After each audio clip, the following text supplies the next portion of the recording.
So, Dad, what are we doing? What's that? I said, what are we doing? Going on an evening hunt. Gonna try to get up.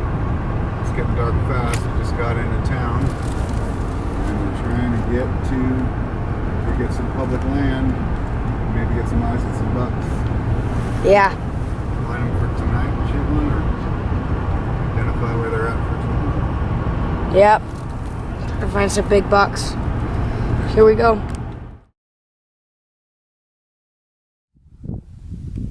This was the first real day of our Montana deer hunt, and this is my first Montana hunt that I'd ever gone on. My dad had gone on elk hunts and a couple other deer hunts, having pretty good success in both of those. And I was super excited to be able to get this opportunity. And this first day was action packed right on the start.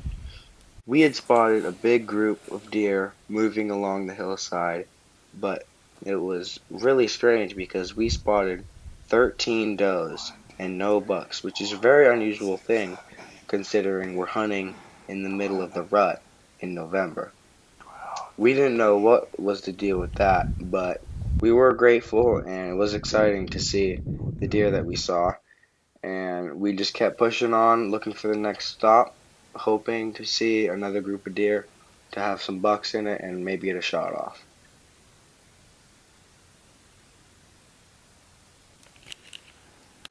Our strategy for this hunt was to hike on the ridges and then sit down for a little while, just glass all this country to see what we're going to see, what's going to happen. And we did see a lot of deer. We saw does, we saw bucks, but like in this case, this buck is too small, especially for second day. We're not going to make a move on this. It is just a little forked horn. We spotted these deer on private property on our way back from our evening hunt, which doesn't really help us much because they're on private.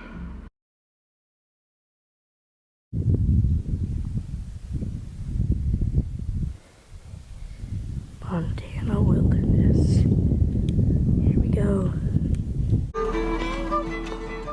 These deer were just off the road on private property, so we weren't able to get to them. We had just spotted them on the side of the road as we were going to our hunting spot for the evening.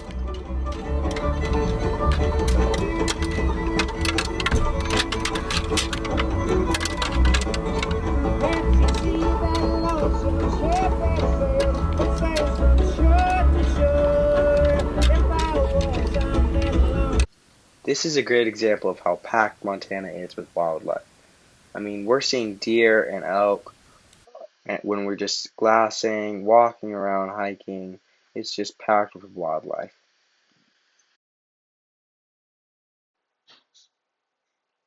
We hunted for a couple more days and it was pretty uneventful for the most part.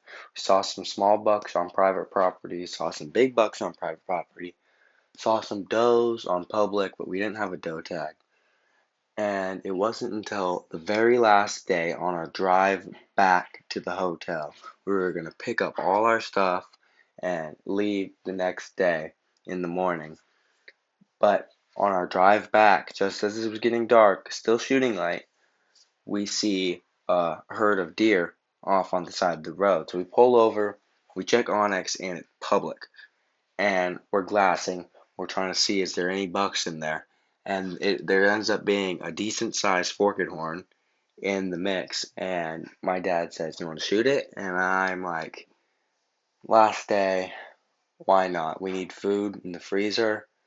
I mean, it would have only been my second buck at the time, and I was pretty grateful with it.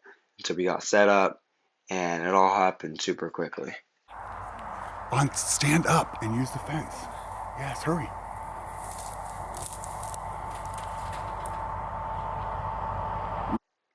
And just as I got up to the fence post, I set up my gun. My dad runs up there, sets the camera on the fence post, presses record, and as he's going away, he accidentally pressed it again. So we have no footage of this shot. But I ended up shooting it in the heart, and it ran probably 20 yards, fell over, and died. We gutted it that night, um, brought it back to the hotel and hung it, got the meat the next morning, packed up all our stuff, and headed home. And that was a wrap for our 2019 Montana deer hunt, and I was just super stoked with the buck I got, and excited for my next hunt in 2022. So this is the buck that I got in Montana in 2019.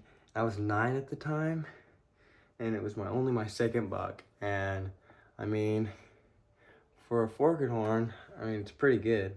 I have 10-inch hands, 9-inch hands. I have really big hands, and it's pretty decent sized for a forked horn.